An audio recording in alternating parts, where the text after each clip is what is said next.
नमस्कार दोस्तों, स्वागत है आपका राघव ब्रीफ्स में। लास्ट लेक्चर तक हम लोगों ने सेक्शन 38 तक कवर कर लिया था। आज हम लोग सेक्शन 39 से आगे कंटिन्यू करेंगे। तो बिना टाइम वेस्ट किए स्टार्ट करते हैं आज का लेक्चर।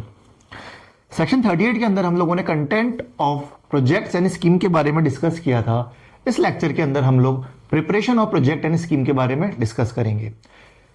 पिछले सेक्शन के अंदर सेक्शन 38 के अंदर हमने ये देखा था कि कौन कौन से एरिया, कौन कौन से एक्टिविटीज क्या जो है के अंदर जो जेडी है अपना जो प्रोजेक्ट और जो स्कीम है वो क्रिएट कर सकती है, या फिर प्रोजेक्ट और स्कीम जो उसका लेआउट या ड्राफ्ट वो क्रिएट कर सकती है। इस सेक्शन के अंदर हम बात करेंगे कि किस तरीके से उस प्रोजेक्ट और स्कीम को प्रिपेयर करेगी JDA. The authority may by resolution declare its intention to prepare project or scheme as provided in section 38 in any development area।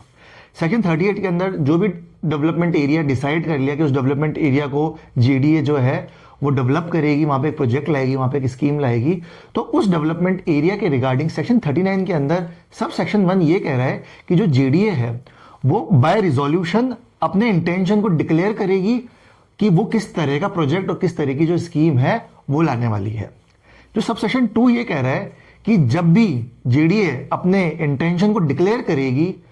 तो वो जो इंटेंशन को जब डिक्लेयर किया जाएगा बाय रिजोल्यूशन तो उसको सब सेक्शन 2 के अंदर ऑफिशियल गजेट के अंदर पब्लिश करना पड़ेगा, और जो भी ऑफिशियल गजेट में पब्लिश होगा उसको जो रेगुलेशंस जो जेडीए ने बना रखे हैं उसके हिसाब से पब्लिश करना होगा। तो सब सेक्शन 2 ये बात कर रहा है कि not later than 30 days from the date of such declaration of intention to make such project और scheme the authority shall publish the declaration in the official gazette and in such other manner as may be determined by regulation. तो जिस दिन भी authority resolution pass करेगी sub section 1 के अंदर, अपने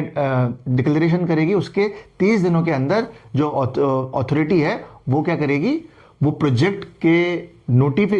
के डिक्लेरेशन को नोटिफाई कर देगी ऑफिशियल गजेट के अंदर according to the regulations. Sub section 3 ये कह रहा है कि सब सेक्शन 2 के अंदर क्या किया, अथॉरिटी ने गजेट के अंदर ऑफिशियली पब्लिश कर दिया, तो जिस दिन उसने गजेट के अंदर डिक्लेयर कर दिया ऑफिशियली, उसके 2 साल के अंदर जो डेवलपमेंट प्लान है प्रोजेक्ट और स्कीम्स का उसको क्रिएट करना पड़ेगा, और डेवलपमेंट प्लान का ड्राफ्ट जो है उसको पब्लिश करना पड़ेगा 2 साल के अंदर, और साथ ही साथ उसको नोटिस देना पड़ेगा उन इंडिविजुअल, उन अथॉरिटी के सामने कि अगर किसी भी इंडिविजुअल अथॉरिटी को किसी भी तरह का ऑब्जेक्शन है या फिर जो भी डेवलपमेंट एरिया का जो प्लान है उसके अंदर कोई भी किसी भी तरह का कोई सजेशन देना चाहता है तो वो क्या कर सकते हैं, अथॉरिटी और इंडिविजुअल वो सजेशन दे सकते हैं जेडीए को। तो सब सेक्शन 3 ये कह रहा है कि not later than 2 years from the date of publication of the declaration under subsection 2 the authority shall prepare a project or scheme in draft and publish it in such form and manner as may be determined by regulations together with a notice inviting objections and suggestion from any person with respect to the said draft project or scheme before such a date as may be specified therein। Authority जब 2 साल के अंदर project की जो भी development की जो workings है उनको ड्राफ्ट जब शो प्रोड्यूस करेगी इन फ्रंट ऑफ अथॉरिटी और इंडिविजुअल्स, तो वो एक पर्टिकुलर टाइम देगी, एक 30 दिन का 30 डेज का मिनिमम 30 डेज का टाइम देगी, और उस मिनिमम 30 डेज के टाइम के अंदर कोई भी अथॉरिटी या कोई भी इंडिविजुअल जो है अपने ऑब्जेक्शन या सजेशन को रजिस्टर करा सकता है। Such date being not earlier than 30 days from the date of publication of such notice. वो जो 30 डेज जो होंगे वो कम से कम 30 डेज होंगे, उससे 30 डेज से ज्यादा भी वो टाइम दे सकती है किसी भी तरह के ऑब्जेक्शन और सजेशन के लिए। सब सेक्शन 4 ये बात कर रहा है कि जो अथॉरिटी है सब सेक्शन 3 के अंदर जो भी रजिस्ट्रेशन, जो भी सजेशन और जो भी ऑब्जेक्शन जो सब सेक्शन 3 के अंदर मांगे गए थे वो चीजें, वो सारी सजेशन और ऑब्जेक्शन को सब सेक्शन 4 के अंदर कंसीडर करेगी, और वो रीजनेबल अपॉर्चुनिटी देगी उन इंडिविजुअल्स को, उन अथॉरिटीज को जो भी सजेशन और ऑब्जेक्शन देना चाहते हैं। और सारे सजेशन और ऑब्जेक्शन को सुनने के बाद अगर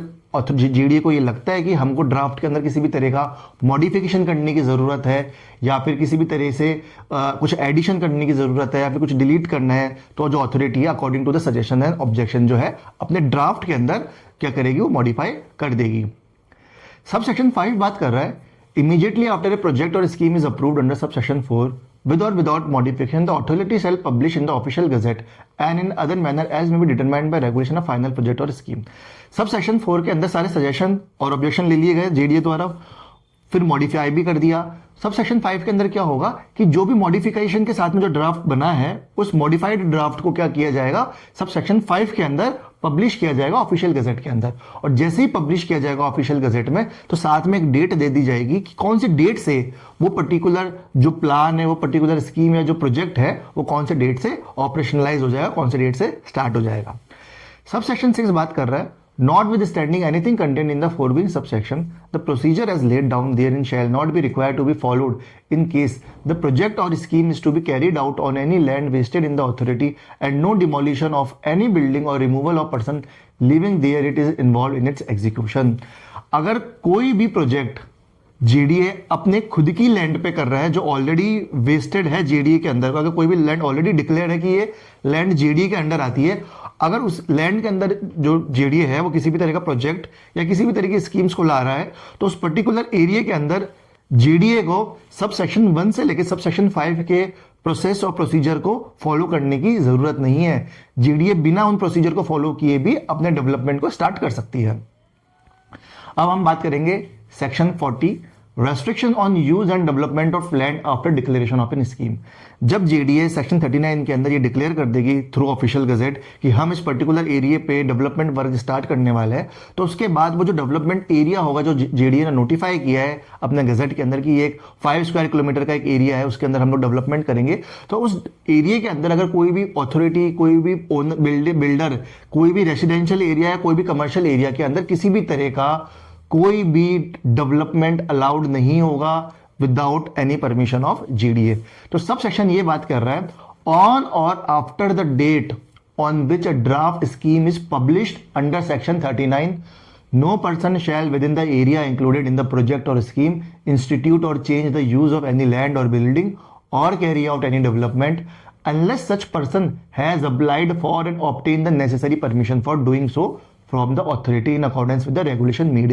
in this behalf। कि कोई भी इंडिविजुअल जो है वो डेवलपमेंट एरिया के अंदर जो भी नोटिफाई किया गया है उसके अंदर किसी भी तरह का, चाहे किसी भी तरह का चेंज, चाहे लैंड यूज की चेंज की बात की जाए, फिर कोई बिल्डिंग को कंस्ट्रक्ट करने की बात की जाए, या किसी भी तरह का जो डेवलपमेंट है तो without any permission of JDA वो किसी भी तरह का जो चेंज अपने लैंड में नहीं कर सकता। Provided that it shall be lawful for any person to undertake such development within the village abadi limit in accordance with the permission granted by the local panchayat so far as such permission is consistent with such draft scheme or schemes। लेकिन एक proviso दे रखा है जिसके अंदर अगर village के अंदर किसी भी तरह का कोई भी डेवलपमेंट है, विलेज आबादी में किसी भी तरह का डेवलपमेंट, तो वहां पे विलेज के अंदर कोई भी डेवलपमेंट अगर हो रहा है तो वहां पे जेडी की परमिशन लेने की जरूरत नहीं है। अगर वहां के लोकल पंचायत से उस परमिशन को ले लिया गया है तो भी वहां पे डेवलपमेंट वर्क हो सकता है। सब सेक्शन 2 ये कह रहा है, the provision of chapter 6 shall be applicable mutatis mutandis for the project और scheme approved under subsection 4 of section 39। जो प्रोविजन है चैप्टर 6 के वो सारे के सारे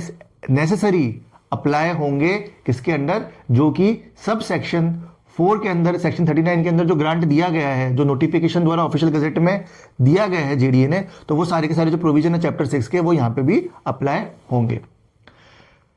सेक्शन 41 बात कर रहा है लैप्स ऑफ स्कीम की, कब जो है जेडीए की जो स्कीम है, जो भी प्रोजेक्ट या जो भी प्रोजेक्ट ला रही है जेडीए या किसी भी तरह का डेवलपमेंट वर्क ला रही है जेडीए, वो कब लैप्स हो जाएगा। क्या कोई पर्टिकुलर टाइम पीरियड है कि उस पर्टिकुलर टाइम पीरियड के अंदर जेडीए को अपने प्रोजेक्ट को ऑपरेशनलाइज करना होगा या फिर अपने प्रोजेक्ट का जो डेवलपमेंट वर्क है उसको स्टार्ट करना होगा। If the authority fails to implement the project or scheme approved under subsection 4 of section 39 within a period of 5 years from the date of publication thereof under subsection 5 of section 9, it shall on the expiration of the said period of 5 year lapse। अगर JDA जब भी अपने final modified draft के official gazette में publish होने के 5 साल के अंदर जेडीए को अपना डेवलपमेंट वर्क जो है वो स्टार्ट करना पड़ेगा। अगर नोटिफिकेशन के, अगर ऑफिशियल गजेट के पब्लिश होने के 5 साल के अंदर अगर जेडीए ने अपने डेवलपमेंट वर्क को स्टार्ट नहीं किया तो जो स्कीम है, जो प्रोजेक्ट है, उसको लैप्स कर दिया जाएगा, वो वहीं पर ही खत्म हो जाएगा। सेक्शन 42 बात कर रहा है मॉडिफिकेशन और विड्रॉल ऑफ प्रोजेक्ट और स्कीम, कि जेडीए चाहे तो किसी भी तरह का मॉडिफाई कर सकती है या फिर किसी भी तरह का विड्रॉल कर सकती है किसी भी प्रोजेक्ट या किसी भी स्कीम के अंदर। The authority, after making such inquiry as it may deems fit, may, if it is of opinion that it is necessary or expedient so to do, by notification published in the official gazette, declared that the project or scheme approved under subsection 4 of section 39 is withdrawn, and upon such a declaration no further proceeding shall be taken in regard to such project और scheme. अगर JDA को ऐसा लगता है कि हमने किसी भी तरह की इंक्वायरी हमको करने की ज़रूरत है, या फिर जेडीए को किसी ने सजेशन या दिया, या फिर किसी ने ऑब्जेक्शन उठाया, उस सजेशन ऑब्जेक्शन के बाद जेडीए को लगता है कि हमको एक इंक्वायरी करने की ज़रूरत है, और उस इंक्वायरी में ये हमको पता चलता है कि यार ये पर्टिकुलर एरिया के अंदर हमको मॉडिफिकेशन करने की ज़रूरत है, या फिर ये पर्टिकुलर जो स्कीम है ये हमको विड्रॉल करने की ज़रूरत है, क्योंकि फ्यूचर के अंदर हो सकता है कि कोई एक नेक्स्ट स्कीम जो सेंट्रल गवर्नमेंट या स्टेट गवर्नमेंट की आने वाली हो। इस वजह से अभी जो हमने नोटिफाई कर दिया है, अभी हमने जो ऑफिशियल गजेट में नोटिफाई कर दिया है, ये जो करंट स्कीम है इसको हम लोग अभी विड्रॉ करते हैं, क्योंकि फ्यूचर के अंदर जो स्कीम आएगी हो सकता है वो इस स्कीम को क्या कर देगी, रिप्लेस कर देगी। तो जो सेक्शन 42 है वो ये बात कर रहा है कि अगर जेडीए किसी भी तरह से किसी भी प्रोजेक्ट या फिर किसी भी स्कीम को ऑफिशियली नोटिफाई कर भी देती है, तो भी जेडी के पास में ये पावर है कि वो क्या कर सकती है, सेक्शन 42 के अंदर अपनी स्कीम को या तो मॉडिफाई कर सकती है या फिर वो विड्रॉ कर सकती है। The authority after making such inquiry as it may deems fit may, if it is of opinion that it is necessary or expedient so to do, by notification publish in the official gazette declare that the project और scheme approve under sub section 4। वो official gazette निकालेगी फिर से, नहीं जो official gazette जो निकाला था पहले सेक्शन 39 के अंदर उसको विड्रॉ कर लेगी। Upon such declaration no further proceeding shall be taken, उसके बाद कोई भी फर्दर प्रोसीडिंग नहीं होगी उस पर्टिकुलर प्रोजेक्ट या उस पर्टिकुलर स्कीम से related. If the authority after approval of any project और scheme under subsection 4 of subsection 39 at any time consider it necessary to make certain modification